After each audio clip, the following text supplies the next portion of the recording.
芽が出てんだけど。赤いんだけど。どれどれ見して。ほらほら。そうだ。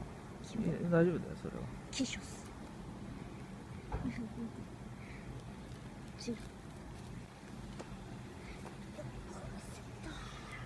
トだねこれね。お、これ2個できてるよ。2個できてた？やっと植えた甲斐があるっていうやつ。それ春とかまた待てないかなこれ。これ巻いたらなんか大丈夫そうな気がしてきた。やってみればいいじゃん。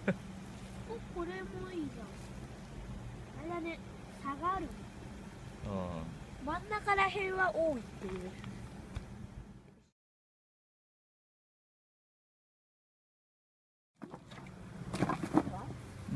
火を入れて、ほんと違うちっこいやつを持ってきていっぱい。その辺に上にあるじゃん。さつまいもが転がっている。上にあるじゃん。え、どこに？こうやってね、こうやって。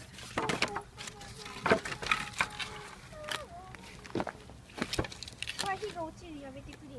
家だけは燃やさない。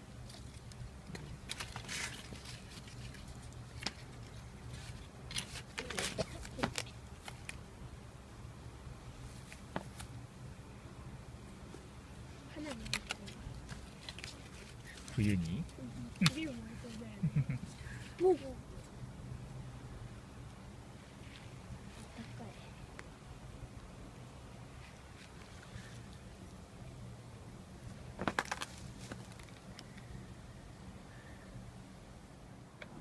その上からでかいやつも入れていいよ。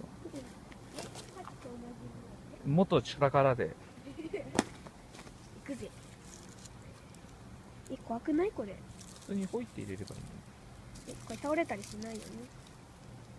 意外と丈夫に作った甲斐があったよ。意外とじゃない。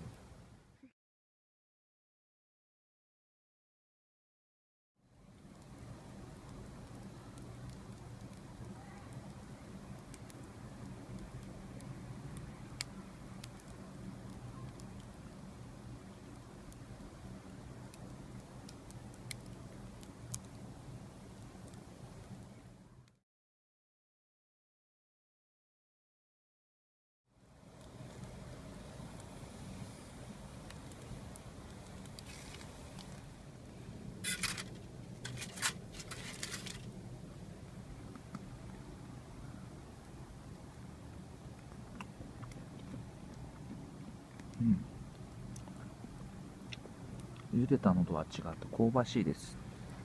すごく香ばしくて美味しいです。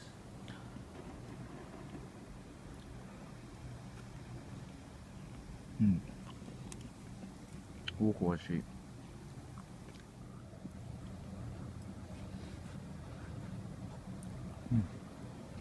めちゃくちゃうまい。これ美味しい。最高。フォークしてます。